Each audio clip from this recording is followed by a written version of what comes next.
Bienvenidos a un nuevo episodio del podcast de Neuropaisajismo, Jardinería y Horticultura Terapéutica, el espacio en donde te comento cómo se vinculan las neurociencias con el diseño de jardines con fines salutogénicos, es decir, promotores de salud, con los jardines terapéuticos, que son aquellos que tienen un terapeuta hortícola o un terapeuta ocupacional que coordinan las actividades, y todo esto para darte más herramientas en tus propios diseños y en tus propias actividades de jardinería y horticultura terapéutica. Hoy te voy a hablar de un tema que resulta conocido en sí, pero su nombre quizás no tanto. Es la pareidolia. Seguro que alguna vez te pasó que mirando el cielo, mirando las nubes, empezaste a encontrar formas. O a lo mejor encontraste formas en las sombras proyectadas por las hojas de un árbol, o en el mismo tronco del árbol pudiste reconocer una cara. Eso es el fenómeno conocido como pareidolia. Pero veamos qué es este fenómeno, porque es más allá de un error de percepción. Empecemos por la base. La pareidolia entonces es ese fenómeno psicológico donde nuestro cerebro interpreta estímulos aleatorios como objetos conocidos. Es ver elefantes en las nubes, o rostros, por ejemplo, en los enchufes. Pero en el neuropaisajismo entendemos que esto es una característica adaptativa. Nuestros ancestros necesitaban reconocer rápidamente si una forma en la maleza era una amenaza o un refugio, y eso era cuestión de vida o muerte. Al diseñar los jardines salutogénicos y los jardines terapéuticos, activamos estos mecanismos neurológicos para generar sensaciones de seguridad y de conexión emocional. Cuando tu cerebro reconoce una forma familiar en el jardín, se activa como una serie de cascadas químicas. Entre ellas se libera la oxitocina, que es la hormona que podríamos decirlo a modo simple, la hormona de confianza. Baja el cortisol, reduciendo de esa manera el estrés. Y se activa el sistema nervioso parasimpático, permitiendo que el cuerpo finalmente descanse y se restaure. Es literalmente el jardín diciéndote, estás seguro aquí.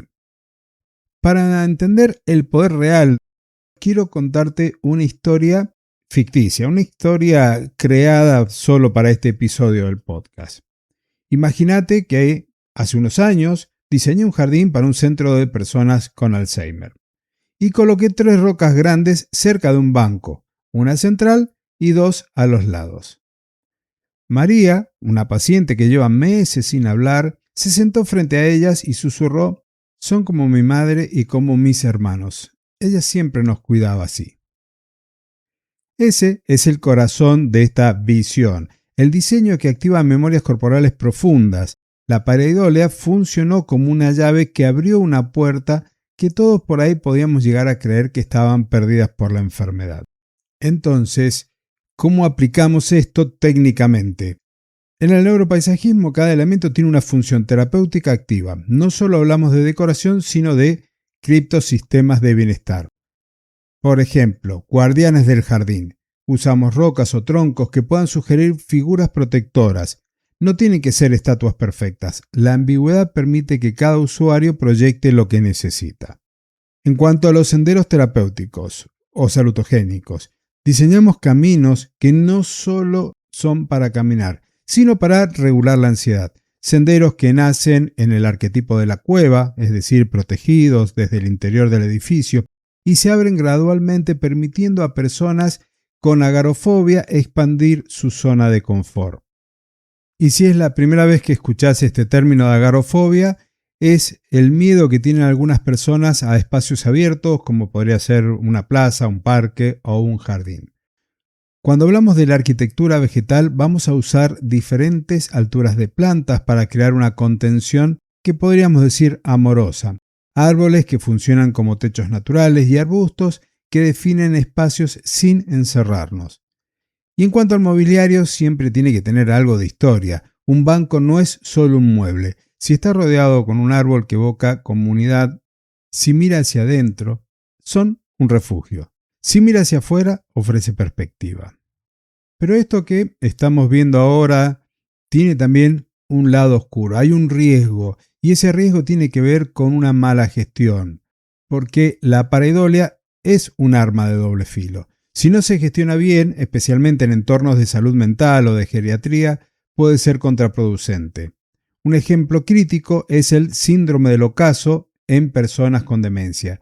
Y esto es, al caer la tarde, las sombras proyectadas por arbustos mal podados o estructuras extrañas pueden interpretarse como figuras amenazantes, y esto genera pánico y delirios. Por eso, el diseño lumínico es vital. Necesitamos iluminación tenue y uniforme que elimine esas penumbras donde puedan materializarse estas visiones negativas.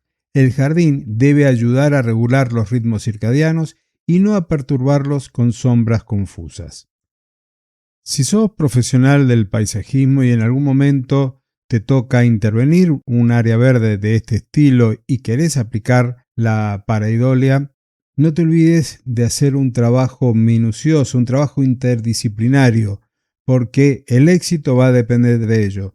El trabajo entre paisajistas, arquitectos, el equipo clínico, es decir, médicos, terapeutas, psicólogos, y fundamentalmente la participación de los usuarios va a ayudarte que el producto final, ese jardín, cumpla con estos requisitos de salutogénesis, es decir, promotores de salud, y por otro lado, que posibiliten las actividades terapéuticas. Y en cuanto al futuro de ese jardín y a la sostenibilidad, siempre tener en cuenta el diseño regenerativo, porque los jardines terapéuticos del futuro deben integrar principios de sostenibilidad ambiental como pilar central del cuidado. Un suelo sano va a albergar plantas sanas y las plantas sanas van a sustentar a personas sanas. Esto implica que las prácticas de mantenimiento sean orgánicas, que la gestión del agua sea consciente y la selección de especies sean de preferencia nativas o adaptadas muy bien al clima. Y antes de hacer el cierre de este episodio, quiero comentarte que justamente hoy jueves estoy dando una masterclass, en este caso es el modelo contemplativo del paisaje aplicado a jardines salutogénicos y terapéuticos. Vamos a ver los principios y cómo llevarlo a la práctica. Así que si te interesa, el horario es a las 15 horas de Argentina. Te dejaré el enlace en la descripción. Y la otra cosa que también quería comentarte es que a partir de marzo, el 5 de marzo específicamente, comienzo a dictar la diplomatura en Neuro y Corpopaisajismo Terapéutico. Y a partir de la próxima semana, en febrero, ya comienzan las inscripciones con precios promocionales y a medida que nos acercamos a la fecha de inicio de clases, ya vamos llegando al precio definido para este primer año del Instituto de Neuro y Corpopaisajismo, neucorpia.com. Y ahora sí, entonces, para hacer este cierre, la próxima vez que veas una cara en un árbol, recordá, no es casualidad, es tu cerebro hablando un lenguaje de supervivencia. Y como diseñadores y como seres humanos, tenemos la oportunidad de usar este lenguaje para sanar, porque los jardines más poderosos no son los que simplemente se ven bien, sino los que ayudan a vernos bien a nosotros mismos. Esta integración consciente de la pareidolia con elementos decorativos y con estructuras arquitectónicas en jardines salutogénicos y terapéuticos representa tal vez una evolución significativa en el diseño de espacios de cuidado. Estos jardines, como bien te decía, trascienden la función estética para convertirse en infraestructuras de salud, en espacios donde cada elemento, desde una roca que provoca protección hasta una pérgola que filtra la luz de manera terapéutica, trabajan en armonía para crear experiencias de profunda sanación. El futuro de esta disciplina radica en continuar desarrollando la comprensión científica de estos mecanismos mientras mantenemos la humildad de reconocer que la experiencia humana es más rica y más compleja que cualquier estudio pueda capturar. Así que te invito a seguir aprendiendo. Suscríbete a mi correo electrónico gratuito si querés recibir en tu bandeja de entrada más información cada martes. También tenés la opción del boletín de pago en el cual ya te comparto todo el backstage del trabajo que vengo haciendo, te comparto bibliografía, trabajo de investigación científica, todo aquello que me sirve a mí para apuntalar toda la información que te estoy compartiendo.